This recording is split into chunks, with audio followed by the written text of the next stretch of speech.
I've put that on the booking, sir. 198 vegetarian meals, 68 Oriental, and 34 kosher meals. I'm sorry, sir. The flight is already partly booked. There are only 350 seats left. Yes, 196 seated at the front of the aircraft and 186 seated near the back of the aircraft. The duty-free allowance for your charter flight to the Virgin Islands is 5 bottles a head. So with 500 passengers aboard... Yes, I can confirm 314 seats on that flight. Yes, 2,500 bottles would be about right. When the jumbo jet gets its license, travelers will have to think big. The Wright brothers' first flight could have happened inside its cabin. Is the jumbo just another step up an endless ladder? Sir Robert Cockburn, for 5 years head of our Royal Aircraft Establishment. For the last 50 years, that is for the entire history of aviation, the size of aircraft has doubled regularly every 10 years. And if you take the size of aircraft, for instance, and extrapolate the curve to 1970, the 747, the jumbo jet, falls precisely on this curve. If you were to extrapolate this curve into the next century, you discover that you're thinking of 10,000-seater aircraft. Now, I think that is well beyond the sensible limit. But what is a sensible limit? They said the jumbo couldn't be built. No factory could hold it. But Boeing leveled a mountain and built the biggest factory in the world. And the revolution in our travel habits begins in only 4 months.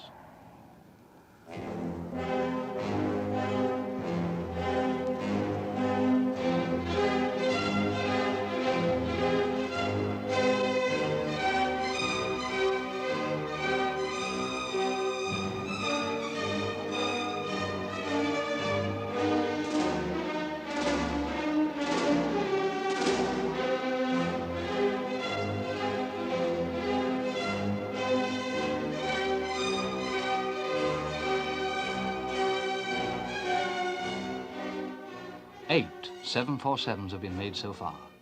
If the test program's a success, it'll go into service over the Atlantic in December.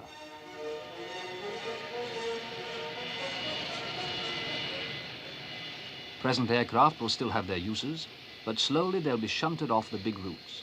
The jumbo may cost £8 billion, but it's cheaper to run, and the airlines have ordered nearly 200.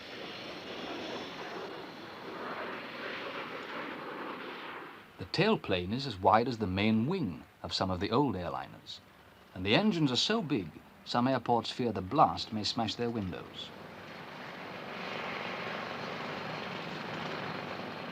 Even veteran pilots are awed by the dimensions. It weighs 350 tons, 1 ton of which is the weight of the air enclosed in the cabin. No less astonishing than its size, the way it was introduced. The jumbo was designed, developed and built in little more than 2.5 years, far shorter than it takes to bring out a tiny military jet. Once the plane makers were convinced a 500-seater was possible, of course it had to be built.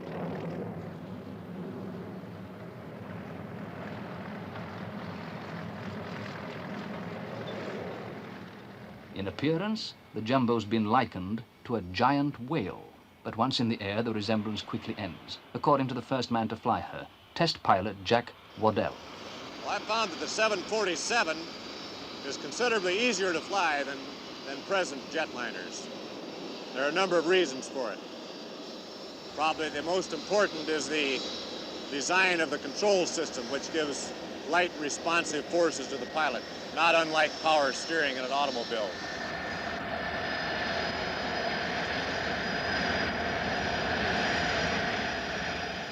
So far, technical limits on aircraft size have always been temporary. The unimaginable today flies tomorrow. Before the jumbo, the last big upward jump had come with the invention of light alloys. The 747 is the marriage of many factors. Better instruments to ease the pilot's life. A mighty undercarriage designed to withstand 26,000 landings.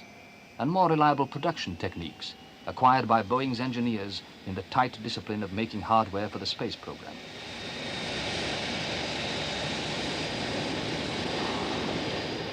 Above all, it was a new type of engine. Engines which eject 3 tons of air every second. Yet are so sophisticated that Boeing claimed the 747 will be quieter than the smaller jets in service today.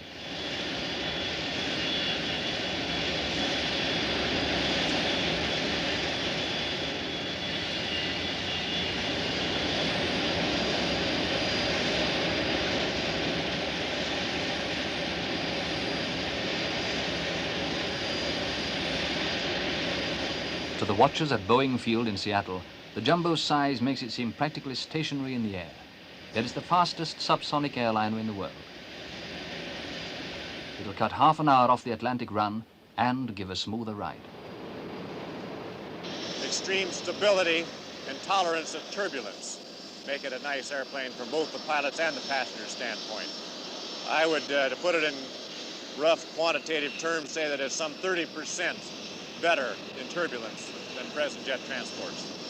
My first observance of the turbulence absorbing qualities of the 747 occurred during the first flight, when I was flying in the proximity of clouds right after takeoff and asked the fighter chase aircraft whether he felt any turbulence, and he said yes, he did. We were barely able to detect it in the 747. Hostesses on the Jumbo won't have to worry about turbulence, but they may be kept busy explaining that the wing isn't really on fire. The plane's so massive that its wings compress the air and make their own clouds. It's no secret to airlines that most people are anxious about flying. The Jumbo's been designed to carry 3 times as many as before. Will the sheer size make people more anxious still? Pan American, which helped finance the Jumbo with a massive pre-production order, is worried about some of the findings of its market research teams. Pan American Vice President James Montgomery. We feel that so far we have not yet properly explained this new airplane to the traveling public. We like to think of the space in the 747 not as a cabin, but much more as a flying living room. For years, due to economic necessity, today we have forced people to fly in a tube. It is a long, gray tube. There's no other word to describe it. The 747 will have ceilings higher than most of our own at home. The breadth of the cabin is 20 feet, and you have much more the impression of a flying living room. These are the things which we must make known to the people who will use her. Nous sommes ici au pompe supérieure du bar du 747. The 28 airlines who've ordered the Jumbo are vying to make their version seem more alluring. Here we're in the bump of the Jumbo's head, behind the cockpit. Airlines can do what they like with the inside. The plans for this room include an in-flight cabaret, a sauna bath, and even an immigration office. To go down, there's a spiral staircase. For a hostess, life aboard will be more like a big hotel. The Jumbo will carry up to 16 hostesses. That's as many as there were passengers in the early airliners. It'll also have up to 16 toilets and 7 kitchens.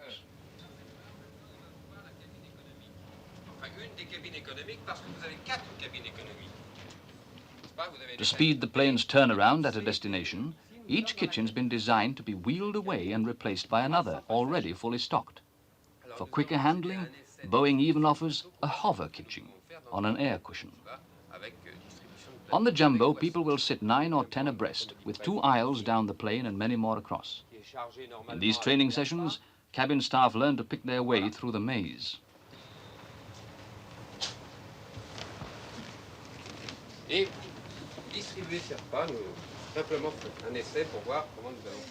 Old chores have been automated. To meet agricultural requirements, cabin staff must stride down today's airliners, squirting insecticide from aerosols. On the Jumbo, the insecticide is distributed via the air conditioning.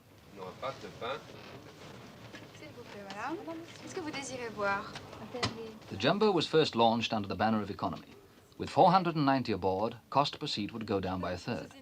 But the influential airlines decided to go for luxury rather than economy, putting fewer people in wider seats. Their decision is binding on all the scheduled airlines. So to start with, airlines will pocket the money they save on Jumbos as a safeguard against rising costs. Knut Hammerschold, head of IATA, the Airlines Association. The possible economy of the new aircraft should certainly be passed on to the public as soon as possible. I'm afraid, however, that in the marketing of these new aircraft, the possibilities of lowering fares have been somewhat exaggerated. If fares aren't cut, Can demand for airline seats possibly rise to meet this embarrassingly vast supply? To fill the giant, the airlines need to find 30 million new clients.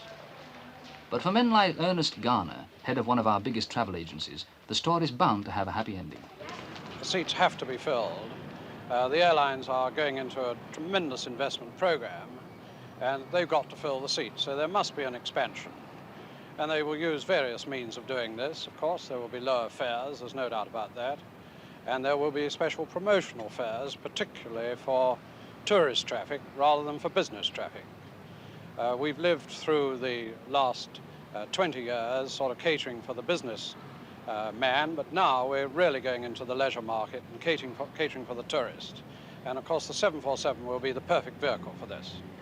オックスフォードストリート、あの辺りがイギリスの庶民のショッピングセンター。皆様の真正面の方には BBC の放送局が出てます。 Group travel. It helps with the language problem. It's ever more popular. It could also be the jumbo jet's chance to touch off a worldwide tourist explosion. 大きな右手のオフィス、ジャンボジェットのモデルがあそこのカタログの後ろに置いてございます。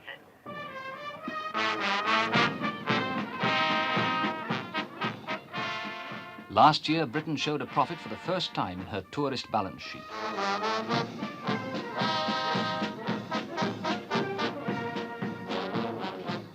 The travel business is so confident about the jumbo's impact, it's already studying plans to deal with the expected overcrowding.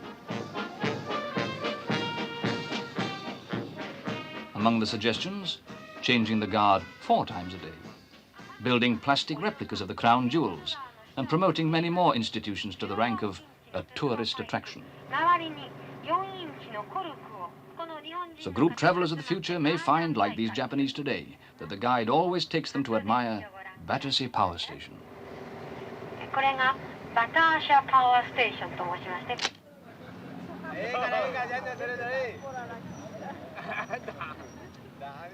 If airlines won't cut fares, group travel may become the fastest expanding business in the world.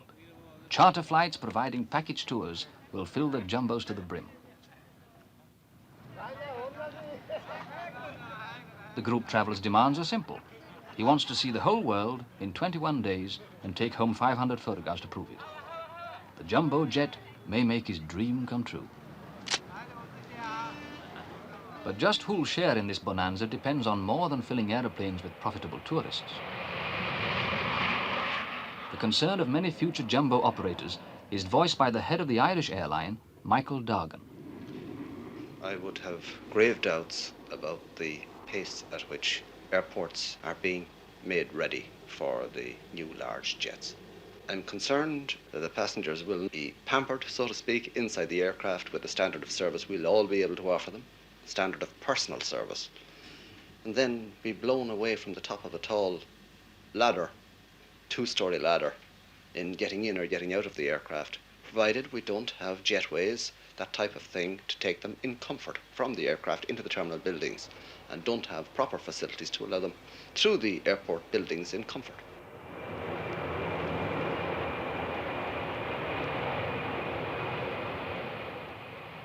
Airports had less than 3 years to prepare for the invasion. At London Heathrow, it's costing over £12 million to lay out the welcome mat for the giants. Going up, this special jumbo jetty. It'll have a 900-foot travelling carpet. And going down, a new apron strong enough to hold a dozen 747s.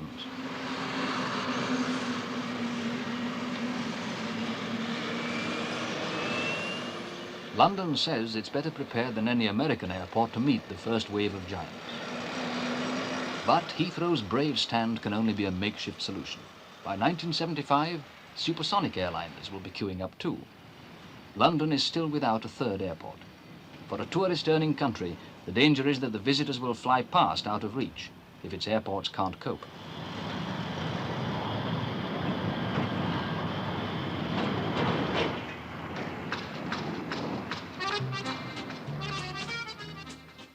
Roissy, near Paris, France's massive bid for tourist ascendancy in the age of the giants.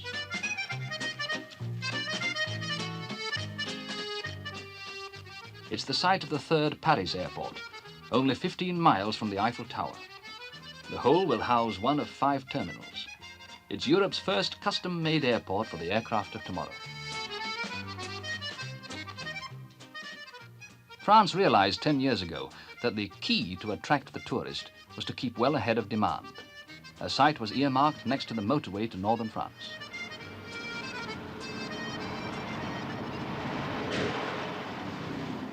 In only 3 years, 150 planes an hour will thunder over drivers' heads on a bridge that will take the runway over the motorway. Roissy will handle 80,000 passengers a day and meet all Paris's needs until 1985. And then, a 4th airport is already earmarked on the other side of the city. In Britain, the mere mention of an airport is enough to start a protest meeting. How did the French cope? Roissy village will stand between the 2 main runways. All new development in the area was banned long ago, so the airport builders had to knock down only 1 farm. The government says the village should be proud that its name will figure in every airline timetable. But the writing on the wall has been ignored by the village, whose population would fit into only 2 jumbo jets. Only one villager is as far-sighted as the airport planners. He's having his house soundproofed.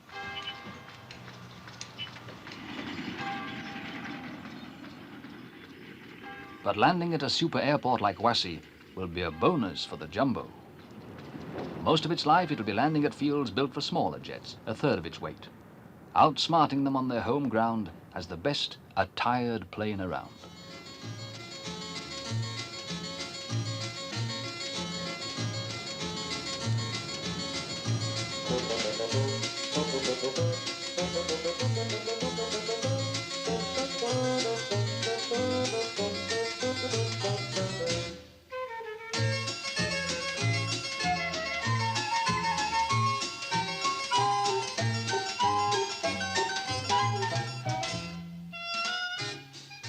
Jumbo's nose gear. It's 80 feet ahead of the main undercarriage.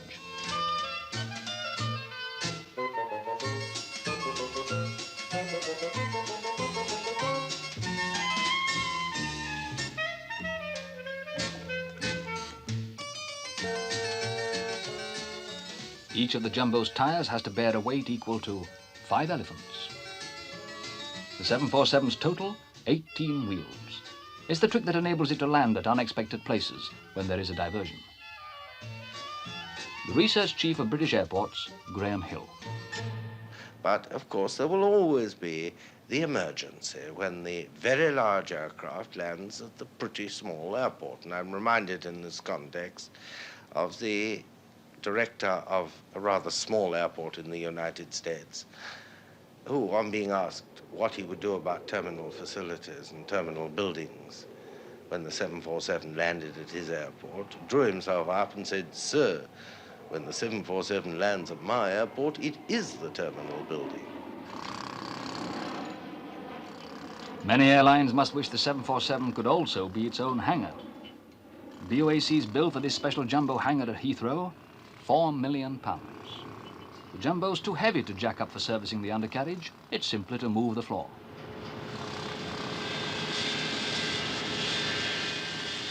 The hangar's being built so that it can be extended, in case the airline buys a still bigger plane. The spending doesn't end when you sign a check for £8 million and receive the ignition key.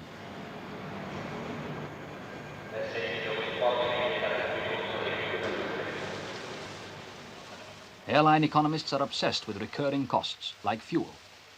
Washing a plane not only keeps it spruce for the traveler, on one of today's jets, being clean and smooth can save a ton of fuel on the Atlantic run. On a jumbo, it will be 3 tons.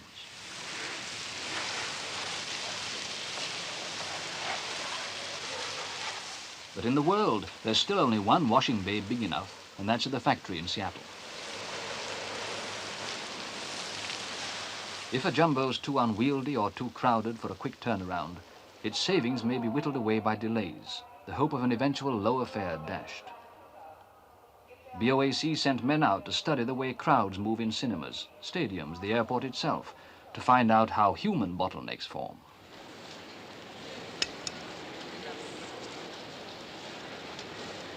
But it's the bottleneck outside on the tarmac that really worries the airlines. Boeing claim the Jumbo can be serviced in only 60 minutes. Airlines would like to know how. Not their least concern are the mundane details. How quickly can you empty nearly 500 ashtrays? For that, there's been talk of central plumbing to link all the trays to a jumbo ash can in the aircraft's hold. The German national airline has calculated that a jumbo at rest will need over 50 attendant vehicles, nearly all of them specially designed. Among them, 3 airport control vehicles, passenger steps, transfer coaches, luggage loaders, trucks for catering and for cabin service, up to 20 cargo containers with their trolleys, mobile cargo conveyors and transporters, a water vehicle and 3 trucks to service the lavatories, 2 17,000-gallon fuel tankers, giant platforms to de-ice the plane and clean the windscreen, ground power units, and finally a special towing tractor weighing 70 tons. Obsolescence overnight. That's what the Jumbos are going to mean to airport hardware around the world. Among the army of weird gadgets being hurriedly assembled to rise to the occasion, the Jumbo staircase on wheels, thought up by an English firm at Hook in Hampshire.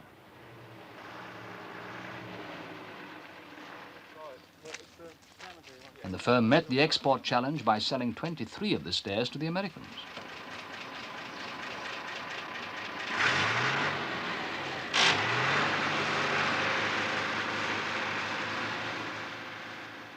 You'll board the Jumbo 17 feet up.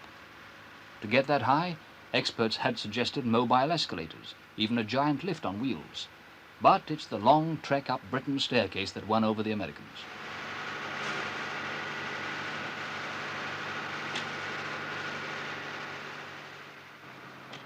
The stairs can get you into any plane made by East or West. But the plane makers' increasingly lofty designs create other problems too.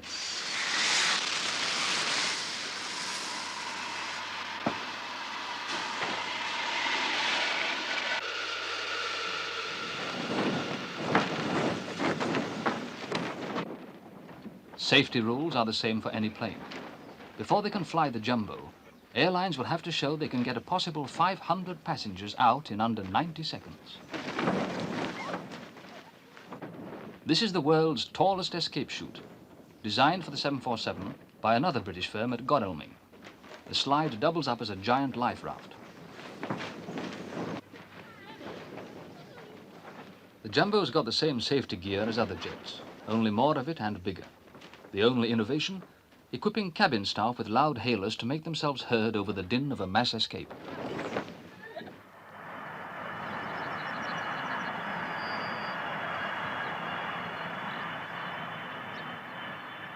A reputable airline could expect to pay about 3% in insurance premiums for its entire fleet. Usually the premium depends more on expertise and accident record than on the type of plane flown.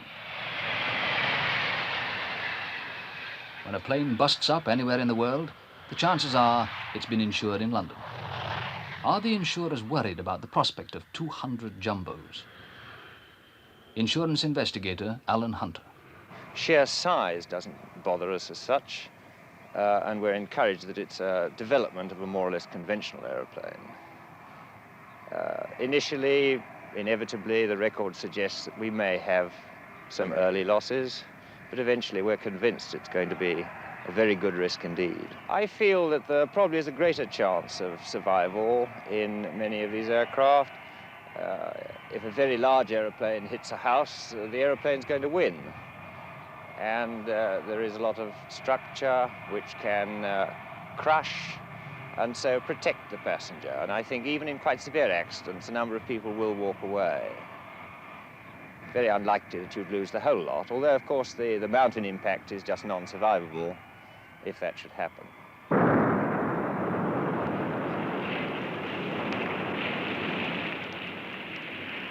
The hardware can be covered no matter how big.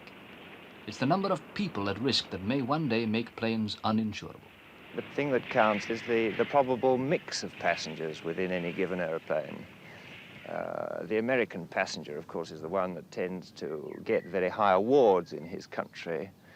And I suppose our biggest nightmare is the thought that the American Bar Association might charter one of these 747s and fill it full of very expensive lawyers. So it's really the passenger mix and the probable use which affects the issue mainly. The average level of award, one is thinking in terms of perhaps an average of $200,000 a passenger, and you multiply that by 500, it's a very severe problem indeed. I do think that the first time a 747 crashes and kills 500 people, if one could imagine, for instance, 500 school children returning from the Far East, this will have an enormous effect on public opinion, undoubtedly. And it will lead, I think, for a demand for still tighter safety standards. And the authorities will have to submit to this, and therefore, by purely social pressure, the 747s and subsequent aircraft may have to have a better safety record than the existing ones. But my feeling is that society has an incredible capacity for absorbing technology of this sort, and perhaps in 10 years from now, a crash of a 747 will cause no more disturbance than it does with a 707 now. I don't think this is a very pleasant thing to look forward to, but I'm afraid this is what I think happens. But insurers may be in trouble even if the fatal crash never happens. We do have practical problems in the sort of minor misdemeanor that any aeroplane can get up to if it has a landing gear collapse type of accident. We're now dealing with an aeroplane weighing 700,000 pounds, and the sheer practical problem of moving it off a runway poses enormous problems. Apart from the fact that it's worth $20 million and we don't want it bulldozed off, in fact, a bulldozer wouldn't shift it, and the only way one could move it in a hurry would be with some sticks of dynamite and a large brush.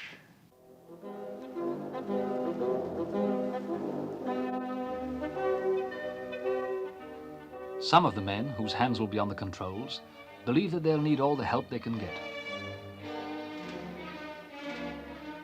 The chairman of the British Airline Pilots Association and a future jumbo pilot, Captain Laurie Taylor.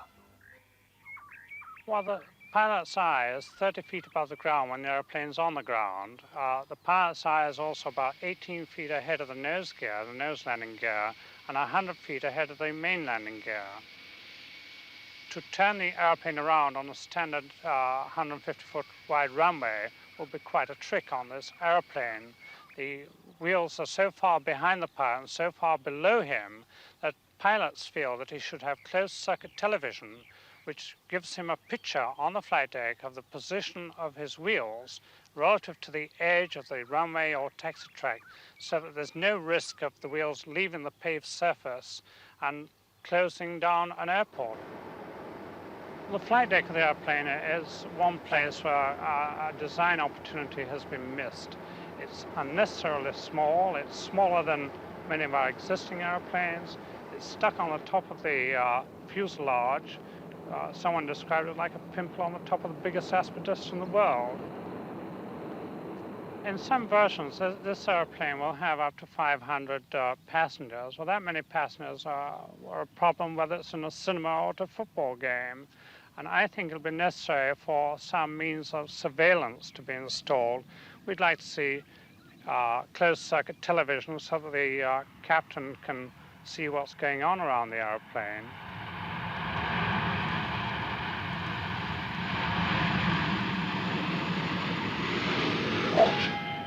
People in London are going to see even more of airplanes than they do now.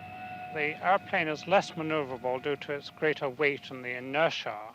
So pilots are going to want to do a nice, long, straight-in approach to the runway, so you get an extended approach path. So the airplane will, I think, be very conspicuous to people on the streets of London.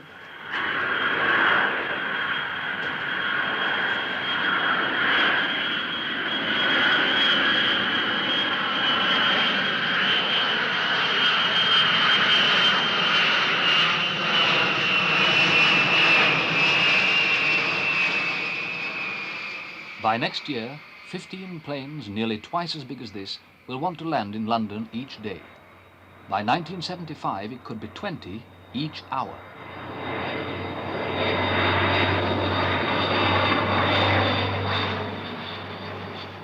Jumbos won't only appear over more people's houses, but more often. One could increase the frequency of landing at major aerodromes by improving the air traffic control standards. But eventually we shall saturate all the main aerodromes of all the big cities in Europe, probably within the next 10 years. The answer, and the only answer that I can see, is to develop lateral air routes direct between towns like, say, Portsmouth and Innsbruck, or Mallorca and Birmingham.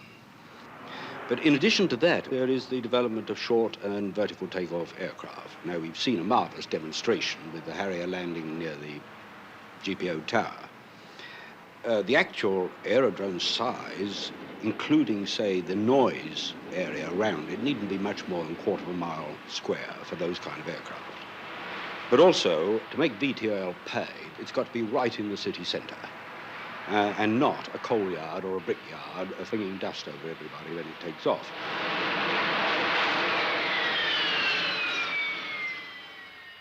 Oberpfaffenhofen, a remote village in Bavaria. In an unlikely pastoral setting, the VTOL, or jump jet, prepares to enter the jumbo era.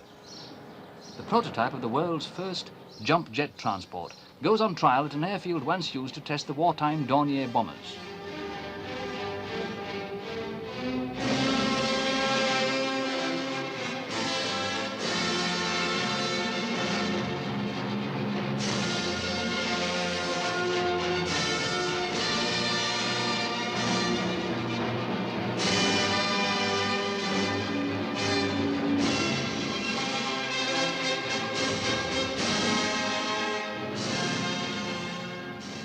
This is the Dornier 31. Most jump jets can carry only a small crew with no passengers. The Dornier could seat 40 and still cruise almost as fast as a commercial jet.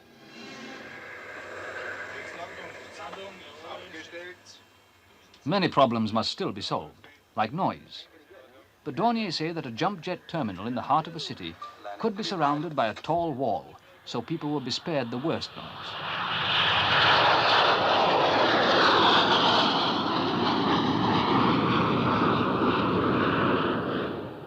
It's maneuverability that makes the jump jet a perfect complement for the jumbo with its long glide path. For the Dornier, despite its 22.5 tons, can turn virtually on its own axis.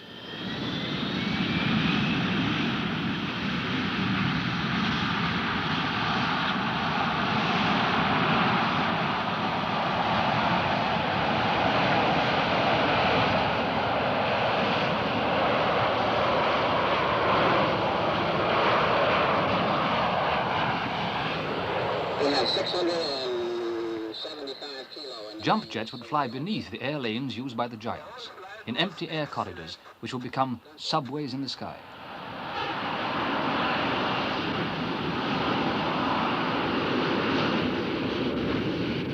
London, New York on the 22nd of July around 11:30.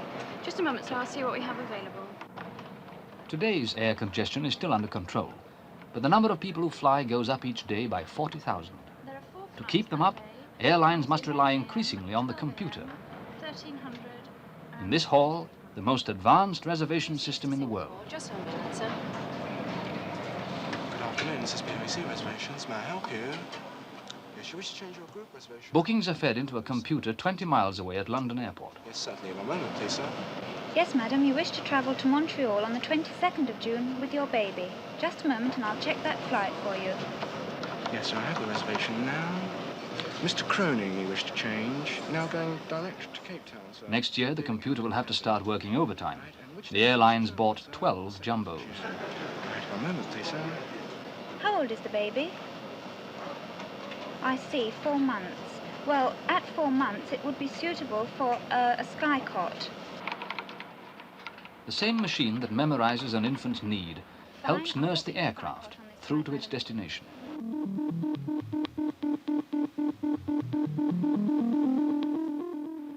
This is Boadicea, the BOAC computer at London Airport. repository not only of bookings and customers' fetishes, but of most of the other data an airline needs to fly. From cargo weights to the strength of a side wind on a runway at the other end of the world. Even with a full passenger load, the Jumbo will carry nearly 20 tons of cargo. It's the computer that'll work out where each crate should be placed to make the plane stable. And you can get an instant flight plan for any destination. Without leaving the ground, the computer will be able to keep its fingers on the pulse of the Jumbos every second of the flight, so the pilot can be warned of trouble before it happens.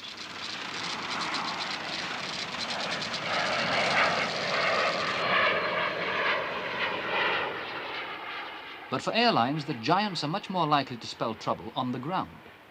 After the long haul to the airport from town, there's often a long trek through the terminal to the plane. This is the world's newest airport at Houston in Texas, opened on the eve of the Jumbos, designed for a nation of car owners.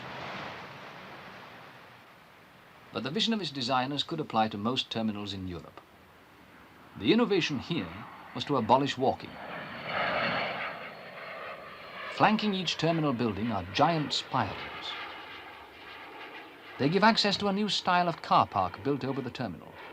So a passenger drops into his departure lobby by lift.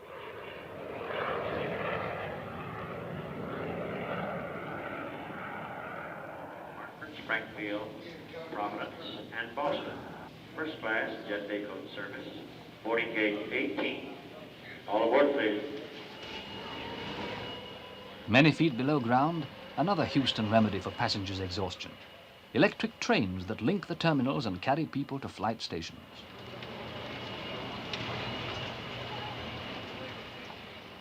Now, American designers are working on another plan, to build an entire terminal underground, with car parks dug beneath taxiways to bring passengers still closer to their planes.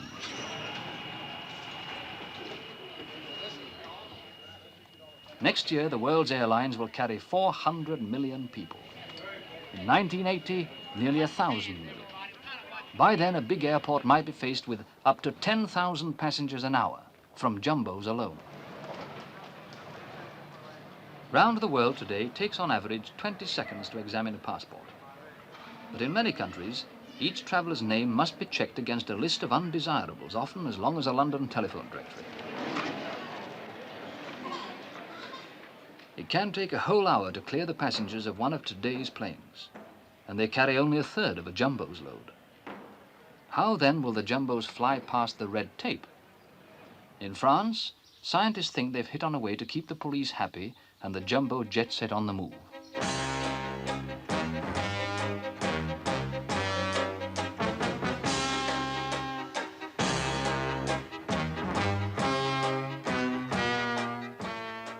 Not suspects in a spy thriller, but employees of an electronics firm near Paris taking part in a trial of the world's first magnetic passport machine.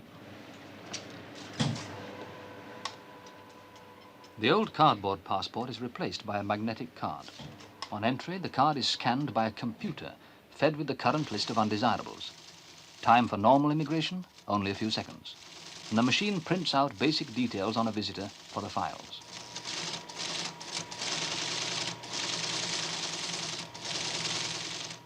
Airlines favor this scheme, but there's a snag.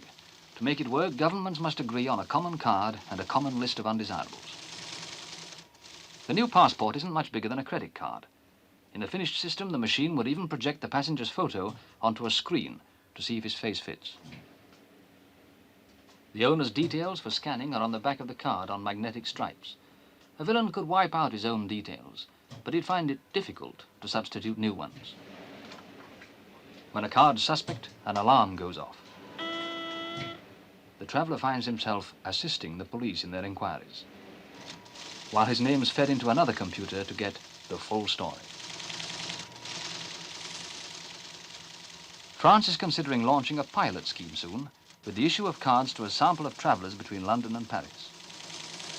If the idea catches on, it could save millions of travellers from doing time in the airport lounges of the future.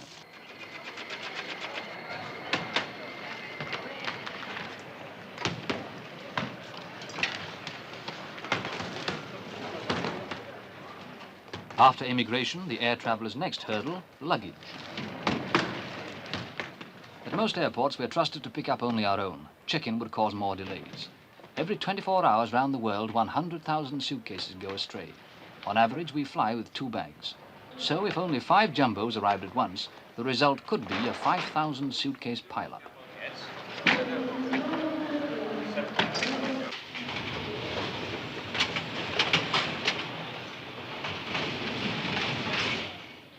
But like the humans of the jumbo era, luggage too may soon be pushed around and watched by an infallible computer.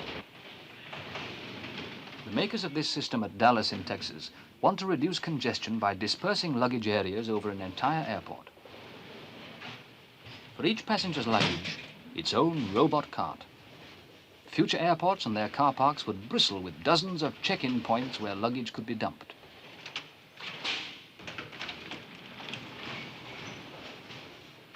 In this demonstration, the cart's being sent on its way by a dispatcher. On a keyboard, he tells the computer which flight to send the luggage to. But most check-in points would be automated, the passenger himself instructing the computer by feeding a coded baggage stub issued with his ticket into a machine.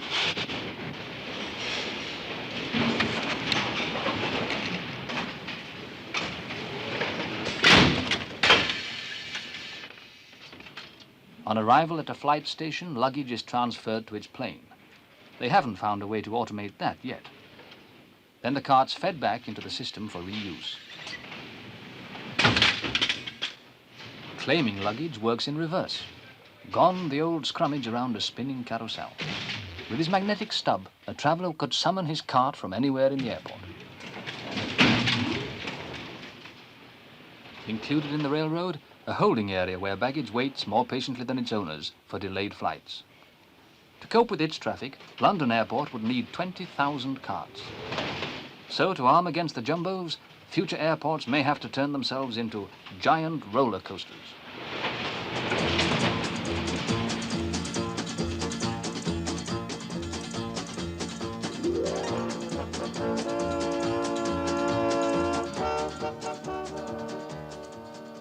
Texas shows what imagination can do, if only you've got the money. And in the year of the king-size planes, Texas again points the way.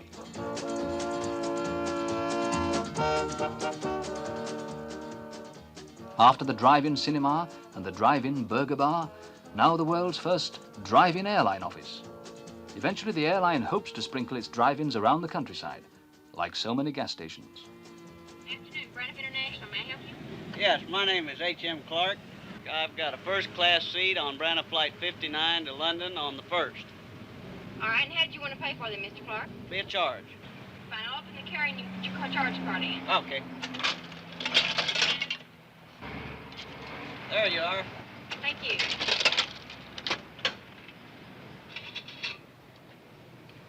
I'll need you to sign this transportation receipt. Do you have a fountain pen? Yes, I do.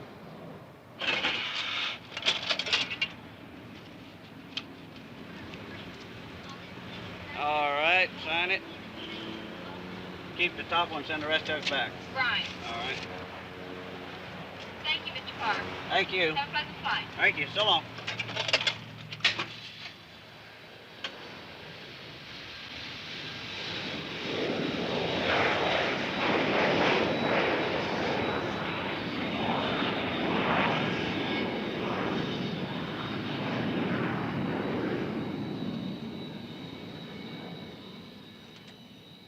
Tomorrow's traveler.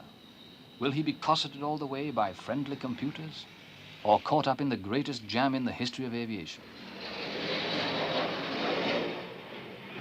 Most airport design lags 15 years behind the new technology in the air. If the thinking's big enough, airport technology may catch up with the 747 eventually. But the plane makers are a restless breed and get uneasy if they think their competitors have something bigger in the air. Already, Boeing plans a stretched version of the jumbo, 50 feet longer. And what then? The man who designed the 747, Joseph Sutter. We can see that growth in their size can be easily 25% in the next few years. And with what we know about engines and technology, growth beyond that looks quite feasible. The supersonic airplane is coming. It's coming quite rapidly. It will develop in its growth very similar to, you might say, the present jet series. I think you could see supersonic transports in the category of 500 to maybe even as high as 1,000 people. As far as size is concerned, it doesn't seem to be approaching any limits whatever as far as the pilot's ability to handle it is concerned. Therefore, I would see no reason why transport aircraft and bombers couldn't very reasonably build considerably larger than this one. I would have thought that with new materials like carbon fiber plastics coming along, which offer strengths several times greater than any existing material, we could, if necessary, build an aircraft twice as big as the 747. So I don't believe there are any mechanical limitations yet in sight. Boeing's test pilot says he had to keep reminding himself to do nothing when he landed the first jumbo, for planes get easier to fly as they grow bigger. And still the march of the giant continues.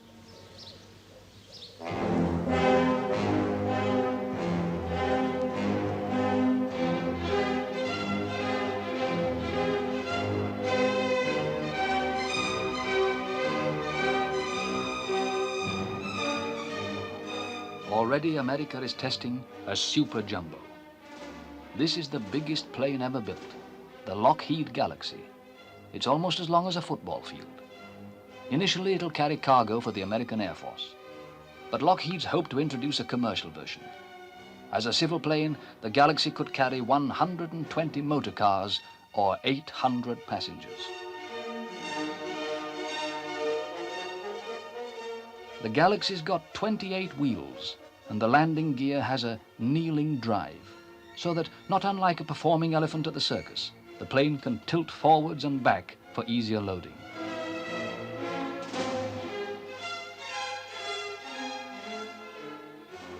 Lockheed say the Galaxy is the first plane built that has a frame large and strong enough one day to contain a nuclear engine.